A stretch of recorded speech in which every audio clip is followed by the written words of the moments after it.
नमस्कार दोस्तों, मैं हूं दीपक कुमार और आप देख रहे हैं हमारा यूट्यूब चैनल कीर्ति एजू पॉइंट। दोस्तों, आज हम भारतीय इतिहास से लेकर के आए हैं पार्ट 6, जो कि हमारी हिस्ट्री का सीरीज़ चल रहा है। 5 सीरीज़ हो चुकी हैं, ये छठी सीरीज़ है। आपके एग्ज़ाम के पॉइंट ऑफ व्यू से बहुत ही ज़्यादा इम्पॉर्टेंट है। और आज हम लेकर के आए हैं ब्रिटिश शासन में रह चुके गवर्नर जनरल और वाइसराय से कुछ इंपॉर्टेंट क्वेश्चंस के बारे में, जिसका ये पार्ट 1 होगा।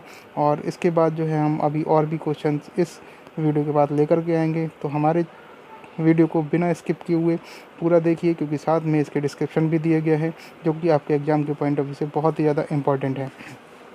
अपने दोस्तों के साथ ज़्यादा से ज़्यादा शेयर कीजिए, सब्सक्राइब कीजिए और बने रहिए हमारे चैनल के साथ, जिससे आपको डेली अपडेट्स मिलती रहें। तो बिना देर किए हुए आइए शुरू करते हैं हम अपने आज के सेशन के साथ।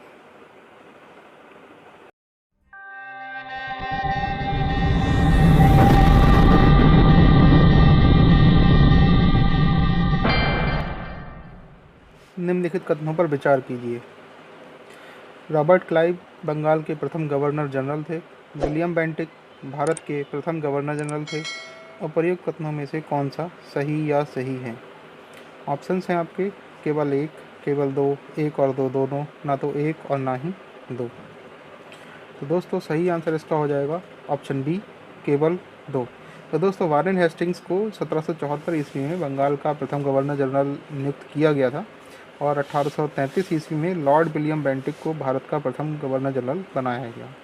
रॉबर्ट क्लाइव जो थे वो बंगाल के पहले गवर्नर नियुक्त किए गए थे, और जो इस पद पर 1758-60 ईस्वी से लेकर के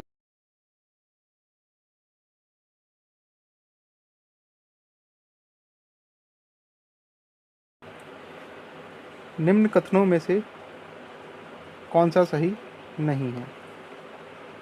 ऑप्शंस हैं, जन प्रशासन की नींव वारेन हेस्टिंग्स द्वारा मजबूती से रखी गई, जिस पर ऊपरी संरचना कॉर्नवालिस ने की। ईस्ट इंडिया कंपनी की असैनिक और सैनिक सुधार करने की जो श्रेय जाता है वो क्लाइव को था। लॉर्ड विलियम बेंटिक सबसे बड़े ब्रिटिश शासकों में से एक थे, क्योंकि उसने भारत में ब्रिटिश साम्राज्य को संग्रहित किया। ऑप्शन डी है, लॉर्ड डलहौजी ने द्योती के सिद्धांत पर के आधार पर ब्रिटिश साम्राज्य में समृद्ध क्षेत्र जोड़े। तो सही आंसर इसका होगा option C, Lord William Bentinck सबसे बड़े ब्रिटिश शासकों में से एक थे, क्योंकि उन्होंने जो है भारत में ब्रिटिश साम्राज्य को संग्रहित किया था। तो दोस्तों, क्लाइव के समय में असैनिक और सैनिक दोनों सुधार हुए। असैनिक सुधारों के अंतर्गत क्लाइव ने उपहार लेने पर यानी गिफ्ट लेने पर जो है बंदिश लगा दी और निजी व्यापार ही बंद करा दिया। उसने आंतरिक कर देना अनिवार्य बना दिया और सैनिक सुधारों के अंतर्गत क्लाइव से आज्ञा दी कि दोहरा भत्ता बंद कर दिया जाए, और जनवरी 1766 से यह भत्ता केवल उन सैनिकों को ही मिलता था जो बंगाल और बिहार की सीमा से बाहर कार्य करते थे। जन प्रशासन की नींव वारेन हेस्टिंग द्वारा मजबूती से रखी गई थी, जिस पर ऊपरी संरचना कॉर्नवालिस ने तैयार की थी। कॉर्नवालिस के समय में न्यायिक सुधारों, फौजदारी कानून में सुधारों और पुलिस सुधार, कर संबंधी सुधार तथा व्यापारिक सुधार, जन प्रशासन जैसी नींव पड़ी। तो ये आपको याद रखना है कि कॉर्नवालिस के समय में न्यायिक सुधार हुआ, फौजदारी कानूनों में सुधार हुआ।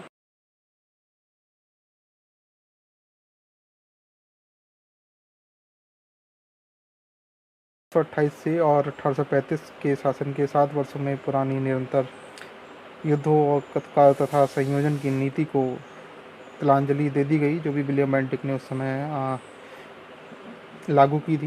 तो भारत के इतिहास में बेंटिक का नाम सामाजिक तथा प्रशासनिक सुधारों के कारण स्मरण किया जाएगा। और तो विलियम बेंटिक सामाजिक सुधार और प्रशासनिक सुधारों में ज़्यादा एक्टिव रहे थे। लॉर्ड डलहौजी 1848 से 1856 के व्यवगत सिद्धांत के अंतर्गत 1848 में सतारा, 49 में जैतपुर, संबलपुर और 1850 में बगहाट, 1852 में उदयपुर, 53 ईस्वी में झांसी, 1854 में नागपुर का विलय कर लिया इन्होंने, और 1856 ईस्वी में डलहौजी ने अवध का विलय कुप्रशासन के बहाने से किया था। तो ये बहुत ही इंपॉर्टेंट डिस्क्रिप्शन है इस प्रश्न का, ये आपको याद रखना है। नेक्स्ट क्वेश्चन, कलकत्ता में एशियाटिक सोसाइटी की स्थापना के समय बंगाल के गवर्नर जनरल कौन थे? ऑप्शन है कॉर्नवालिस, वारेन हेस्टिंग्स, वेलेजली या बेंटिक। तो सही आंसर आपका हो जाएगा फ्रेंड्स इसमें लॉर्ड वारेन हेस्टिंग, यानी ऑप्शन बी इसका सही आंसर हो जाएगा। तो दोस्तों 15 जनवरी 1784 को एशियाटिक सोसाइटी की स्थापना के समय बंगाल के governor general Lord Warren Hastings थे और ये 1774 से 1785 ईस्वी तक गवर्नर जनरल रहे। नेक्स्ट क्वेश्चन, सुरक्षा प्रकोष्ठ की नीति संबंधित है, किससे संबंधित है? ऑप्शन है वारेन हेस्टिंग्स, लॉर्ड डलहौजी,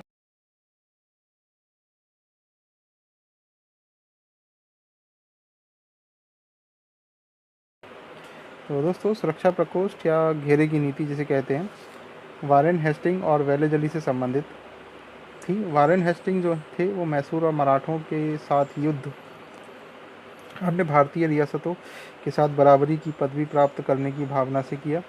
इस समय कंपनी ने अपने राज्य के चारों ओर मध्य राज्य बफर बनाने का प्रयत्न किया। उद्देश्य केवल अपने राज्य की रक्षा करना था, या हम ये भी कह सकते हैं कि अपने पड़ोसी राज्यों की सीमाओं की रक्षा करो ताकि अपनी सीमाएं सुरक्षित रहें। उस समय भय मुख्यतः अफगानों और मराठों से ही था इनको, इसलिए कंपनी ने अवध की रक्षा व्यवस्था के कार्य को इस शर्त पर संभाला था कि अवध का नवाब उस व्यय का बोझ उठाए और इस प्रकार अवध की रक्षा ही बंगाल की रक्षा थी। तो दोस्तों वेलेजली के आने से कंपनी के भारतीय रियासतों के साथ संबंधों में परिवर्तन आया और वेलेजली का उद्देश्य भारतीय रियासतों को अपनी रक्षार्थ कंपनी पर निर्भर करने पर बाध्य करना था और उसने भारतीय रियासतों को अंग्रेजी राजनीतिक शक्ति के और सैन्य रक्षा के घेरे में लाने का भी प्रयत्न किया। नेक्स्ट क्वेश्चन, रिंग फेंस की नीति का संबंध इनमें से किससे है?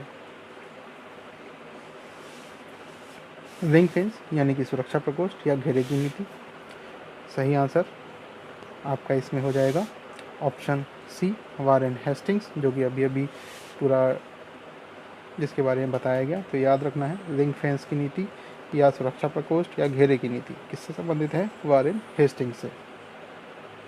नेक्स्ट क्वेश्चन, निम्नलिखित में से किसने बंगाल में द्वैध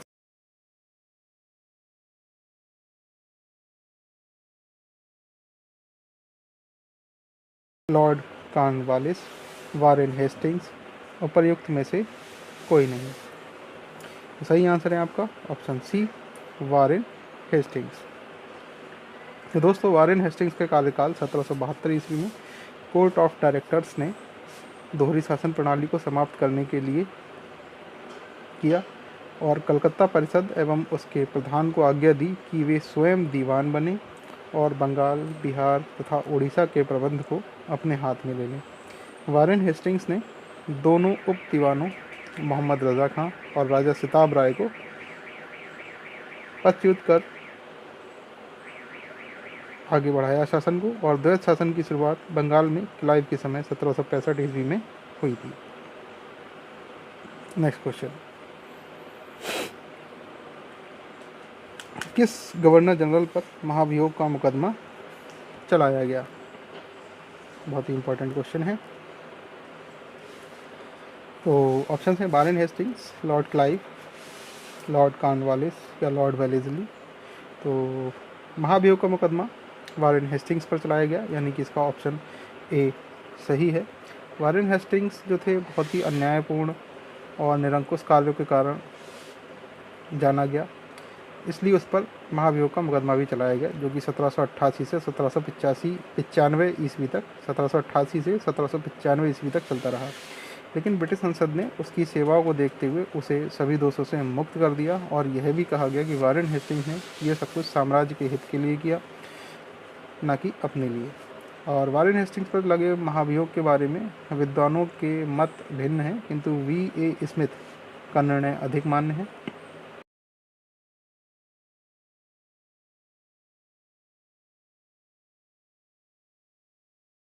दोस्त थे जिस पर सहसा ही संकट आ पड़ा और जिस पर इतनी कठिन उलझनें आ पड़ी हों कि कभी कभी मानवीय समझ में भूल चूक हो जानी आवश्यक थी। ये मानना है वी ए स्मिथ का। इंपॉर्टेंट क्वेश्चन है। नेक्स्ट क्वेश्चन, भारत में न्यायिक संगठन की स्थापना किसने की?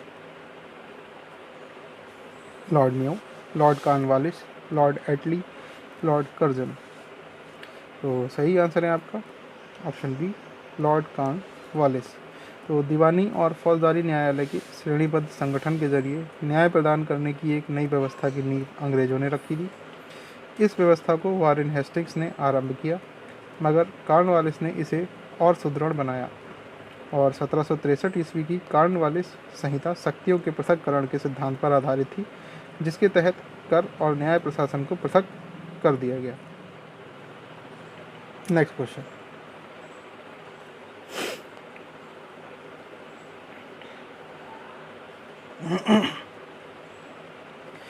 निम्नलिखित में से किस गवर्नर जनरल ने भारत की प्रसंविधाबद्ध सिविल सेवा का सृजन किया, जो कालांतर में सिविल सेवा के नाम से जानी गई? तो ऑप्शन है Warren Hastings, Wellesley, Cornwallis, William Bentinck. सही आंसर है ऑप्शन सी, कॉर्नवालिस। तो भारत की प्रसंविधाबद्ध सिविल सेवा या लोक सेवा का सृजन कॉर्नवालिस द्वारा किया गया और बंगाल का गवर्नर जनरल बनने के बाद कॉर्नवालिस ने प्रशासन को पुनर्गठित किया तथा राजस्व बोर्डों को भंग कर इसके संबंध में नए नियम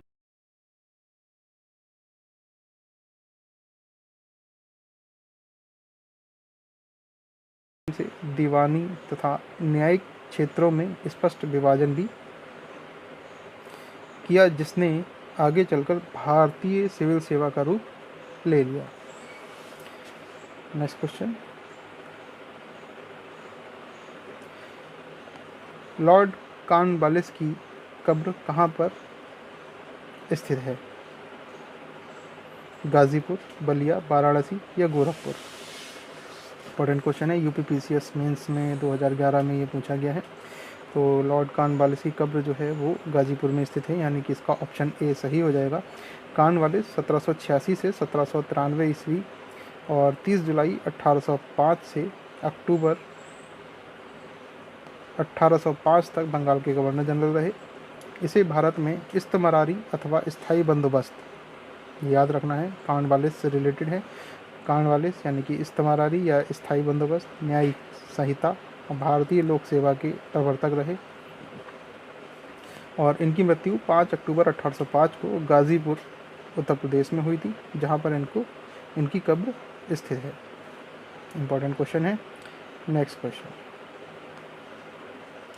लॉर्ड वेलेजली द्वारा लागू की गई सहायक संधि व्यवस्था के बारे में निम्नलिखित में से कौन सा कथन लागू नहीं होता है?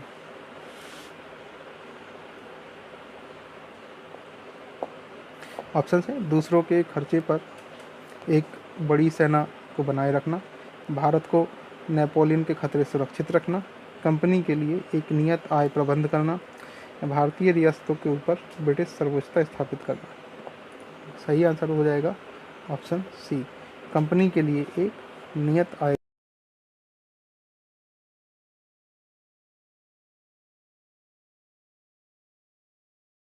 संधि प्रणाली का प्रयोग किया। वेलेजली सहायक संधि से संबंधित है। पूछा जाता है कि सहायक संधि से कौन संबंधित है, तो वो वेलेजली हैं। और उस समय फ्रांस के विरुद्ध यूरोपीय शक्तियों का बना हुआ मोर्चा छिन्न भिन्न हो चुका था। नेपोलियन मिस्र तथा सीरिया को विजित कर चुका था और गंभीरतापूर्वक भारत पर आक्रमण करने की सोच रहा था।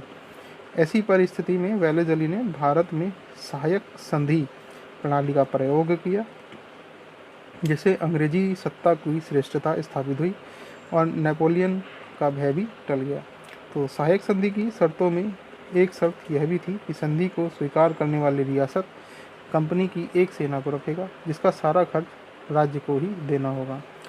इस सेना को चलाने का अधिकार केवल कंपनी का ही होगा और सहायक संधि को स्वीकार करने वाला राज्य किसी भी यूरोपीय या अंग्रेज़ों के दुश्मनों की सहायता नहीं करेगा और उनके किसी भी व्यक्ति को नौकरी भी नहीं देगा। इंपॉर्टेंट क्वेश्चन है, IAS 2018 में पूछा गया है ये क्वेश्चन।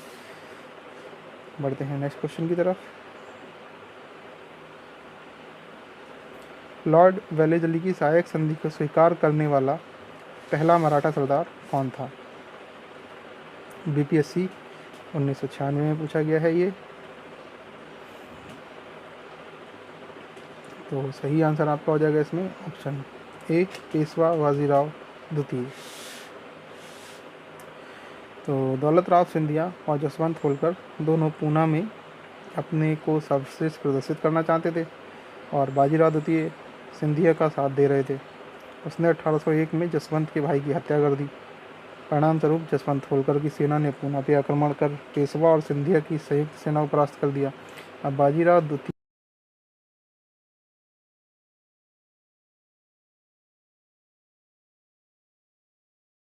जाती है, कब की? 1802 में की। किससे की? अंग्रेजों से की। किसने की? पेशवा बाजीराव द्वितीय ने। और संधि के अनुसार पेशवा बाजीराव द्वितीय ने अंग्रेजों की संरक्षता स्वीकार कर ली और यह संधि मराठों द्वारा अंग्रेजों के साथ की गई प्रथम सहायक संधि थी। Next question. 1802 की बसीन की संधि पर हस्ताक्षर किसके मध्य हुए थे? देखिए वही क्वेश्चन है, अभी बिल्कुल बताया है। तो इसका ऑप्शन बी सही होगा, अंग्रेज और बाजीराव द्वितीय के बीच बसीन की संधि 1802 में की गई थी। Next question. सहायक संधि को स्वीकार करने वाला पहला शासक कौन था भाई? बताइए, सहायक संधि को स्वीकार करने वाला पहला शासक कौन था? तो ऑप्शन है सही होगा इसका अवध के नवाब, यानी कि ऑप्शन ए इसका सही होगा, यानी कि अवध के नवाब जो थे सहायक संधि स्वीकार करने वाले पहले शासक थे। तो वेलेजली जो थे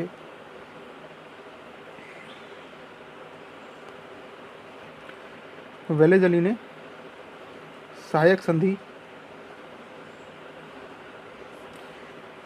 का आविष्कार नहीं किया।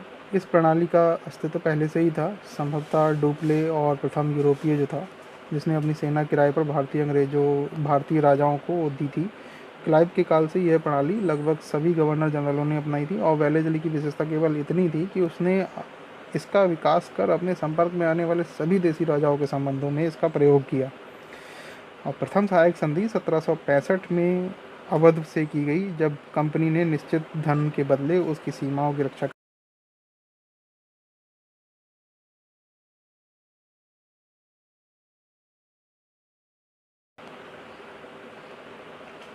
और अगर मान लीजिए अगर आपसे पूछा जाता है कि वेलेजली की सहायक संधि स्वीकार करने वाले प्रथम राज्य के बारे में अगर पूछा जाता है, तो प्रथम राज्य जो था सहायक संधि स्वीकार करने वाला, तो वो था प्रथम राज्य हैदराबाद। और पहला शासक कौन था? अवध के नवाब। ठीक है, नेक्स्ट क्वेश्चन देखते हैं। सहायक संधि को किसके शासनकाल में क्रियान्वित किया गया? ऑप्शन है इसका पता ही होगा अब तो। ऑप्शन है बी, लॉर्ड वेलेजली, यानी वेलेजली के समय में सहायक संधि को क्रियान्वित किया गया। यूपीपीसीएस में 2011 में ये क्वेश्चन पूछा गया है। इंपॉर्टेंट क्वेश्चंस हैं, सभी क्वेश्चन किसी न किसी एग्जाम में पूछे गए हैं, इसलिए बहुत ही ध्यान से हर एक क्वेश्चन को सुने और उसकी जो भी डिस्क्रिप्शन में मैं बता रहा हूँ उसको भी ध्यान से सुने, जिससे आपकी संपूर्ण तैयारी हो सके।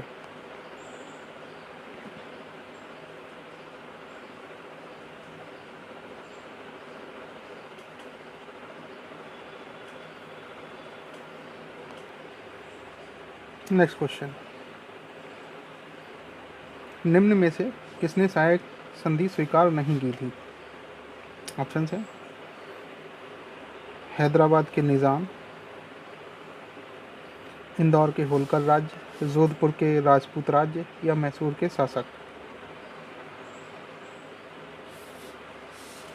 तो सही आंसर है आपका ऑप्शन बी, इंदौर के होलकर राज्य। तो लॉर्ड वेलेजली ने भारतीय राज्यों को अंग्रेजी राजनीतिक परिधि में लाने के लिए सहायक संधि प्रणाली का प्रयोग किया था और इंदौर के होलकर ने सहायक संधि स्वीकार नहीं की थी।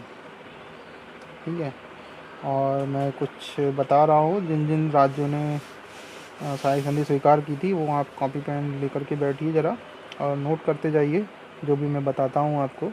इम्पोर्टेंट, तो नोट करते रहिए। तो हैदराबाद राज्य जो था उसने 1798 और 1800 ईस्वी के बीच सहायक संधि के तहत स्वीकार कर लिया था।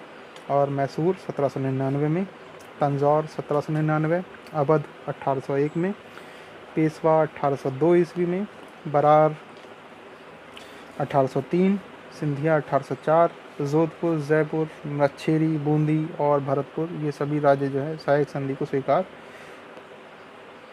कर चुके थे। ठीक है, नेक्स्ट क्वेश्चन। सहायक संधि की व्यवस्था को स्वीकार करने वाले प्रथम भारतीय देशी शासक कौन थे? ऑप्शंस हैं ग्वालियर के सिंधिया, हैदराबाद के निज़ाम, पंजाब के दलीप सिंह, बड़ौदा के गायकवाड़ या उपयुक्त में से कोई नहीं।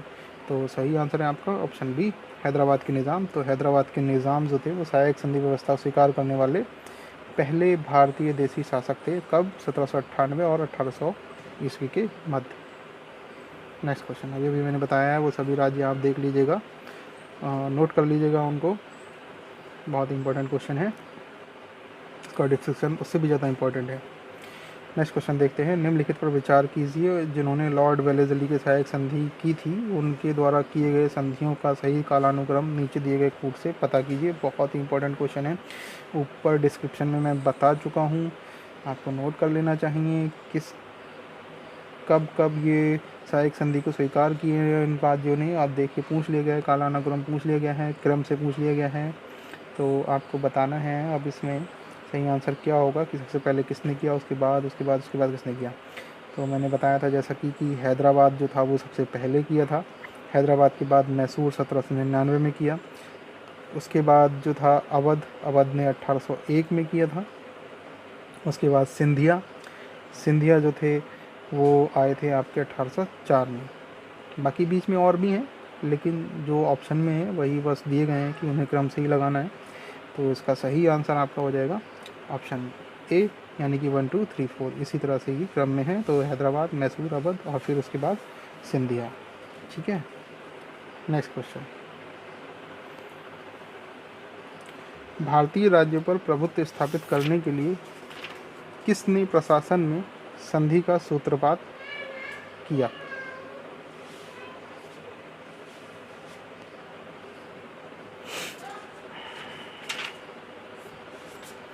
तो ऑप्शन हैं आपके भारतीय Warren Hastings, Lord Wellesley, Lord Cornwallis, Lord Dalhousie. तो सही आंसर आपका हो जाएगा ऑप्शन बी, लॉर्ड वेलेस्ली। तो लॉर्ड वेलेस्ली ने भारतीय राज्यों को अंग्रेजी राजनीतिक परिधि में लाने के लिए या उसको अंग्रेजी परिधि में राजनीतिक परिधि में लाकर अंग्रेजों की प्रभुसत्ता स्थापित करने के लिए सहायक संधि प्रणाली का प्रयोग किया था। और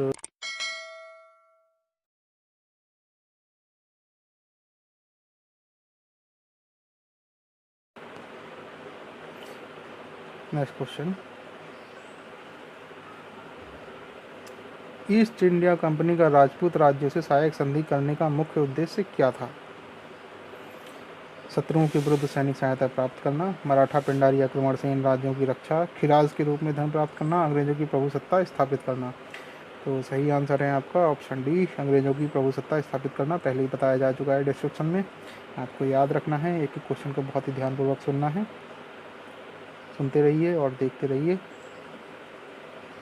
नेक्स्ट क्वेश्चन है, निम्नांकित युग में से कौन सा सही सुमेलित नहीं है? ये आपको याद होना चाहिए कौन सा युद्ध कब हुआ था, और ये पूछा जाता है, बहुत इंपॉर्टेंट क्वेश्चन है। इसमें बताना है कि कौन सा जो है सुमेलित नहीं है, यानी किसको जो है सही कॉलम इसमें नहीं रखा गया है। तो बक्सर का युद्ध 1764, सहायक संधि 1863, भारत में ईस्ट इंडिया कंपनी का एकाधिकार 1833, ब्रिटिश नागरिकों एवं कंपनियों के लिए भारत में व्यापार का खोला जाना 1813। तो सही आंसर है ऑप्शन बी, यानी कि सहायक संधि जो है 1863 में ना हो करके ये जो है सहायक संधि का जो स्थापित हुई थी वो हुई थी 1798 ईस्वी में। पहले बताया जा चुका है आपको, 1758 सहायक संधि जो है 1798 ईस्वी में लागू की गई थी। किसके द्वारा? वेलेस्ली के द्वारा। बाकी सभी सुमेलित हैं। बक्सर का युद्ध 1764 में हुआ, भारत में ईस्ट इंडिया कंपनी का एकाधिकार 1833 में हुआ, और ब्रिटिश नागरिकों एवं कंपनियों के लिए भारत में व्यापार का खोला जाना 1813 में हुआ। तो देखते हैं इसके बारे में। भारत में अंग्रेजी सत्ता की श्रेष्ठता स्थापित करने का फ्रांसीसियों के भय को समाप्त करने के उद्देश्य से वेलेज़ली ने सहायक संधि की प्रणाली को 1798 ईस्वी में आरंभ किया। सहायक संधि स्वीकार करने वाले राज्य में हैदराबाद प्रथम था, जो कि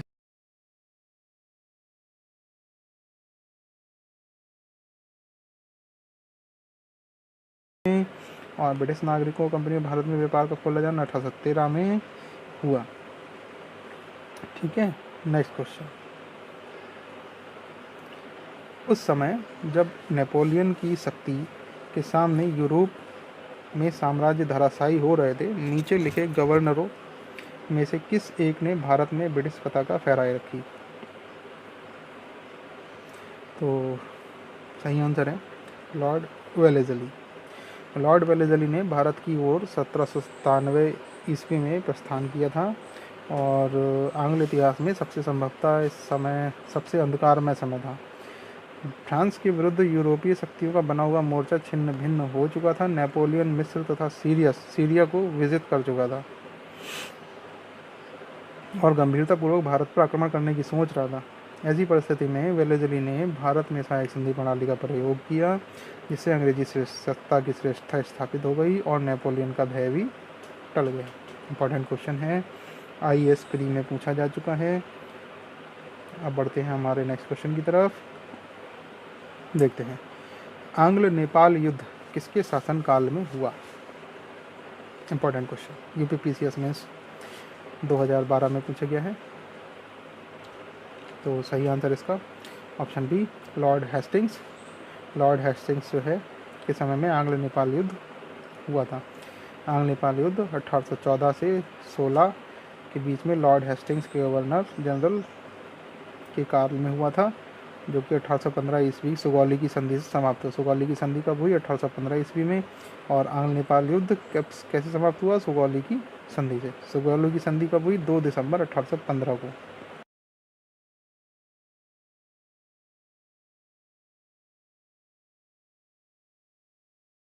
संधि कब हुई थी? तो सुगौली की संधि, ऑप्शन डी इसका आंसर सही है, 1815 में हुई थी सुगौली की संधि। ये आपको याद रखना है। नेक्स्ट क्वेश्चन देखते हैं, निम्नलिखित में से कौन सा युग्म सही सुमेलित नहीं है? तो हेक्टर मुनरो बक्सर का युद्ध, लॉर्ड हेस्टिंग आंग्ल नेपाल युद्ध, लॉर्ड वेलेज़ली चतुर्थ आंग्ल मैसूर युद्ध, लॉर्ड कॉर्नवालिस तृतीय आंग्ल मराठा युद्ध। तो कौन सा सही सुमेलित नहीं है? तो इसमें जो है ऑप्शन डी सही नहीं है, बाकी सभी सही सुमेलित हैं।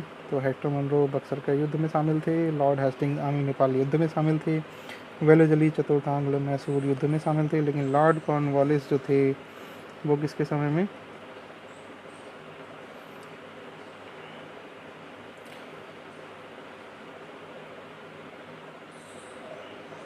तृतीय आंग्ल मराठा युद्ध जो था वो लॉर्ड हेस्टिंग्स के समय में हुआ था। ये आपको याद रखना है। तृतीय आंग्ल मराठा युद्ध जो है वो कॉर्नवालिस के नहीं, लॉर्ड हेस्टिंग वारेन हेस्टिंग्स के समय में हुआ था। ठीक है। और चतुर्थ आंग्ल मैसूर युद्ध लॉर्ड वेलेज़ली, नेपाल युद्ध लॉर्ड हेस्टिंग्स, जबकि बक्सर का युद्ध जो है हेक्टर मुनरो के समय में लड़ा गया। तो ये थे कुछ इम्पोर्टेंट जो है हिस्ट्री के क्वेश्चन गवर्नर जनरल से रिलेटेड। अभी और भी इससे संबंधित क्वेश्चंस हैं, जिसका वीडियो जो है बाद में बना करके क्रमबद्ध रूप से डालता रहूँगा। तो उम्मीद करता हूँ आपको हमारा सेशन पसंद आ रहा होगा और ये आपके हर एक एग्ज़ाम में, प्रतियोगी परीक्षा में बहुत ही इम्पोर्टेंट क्वेश्चंस हैं जो पूछे जाते हैं अक्सर। तो ध्यान से पढ़िए और देखते रहिए और हमारे वीडियो को ज़्यादा से ज़्यादा सब्सक्राइब और लाइक करिए, जिससे आपको अपडेट्स मिलती रहें। तो मिलते हैं।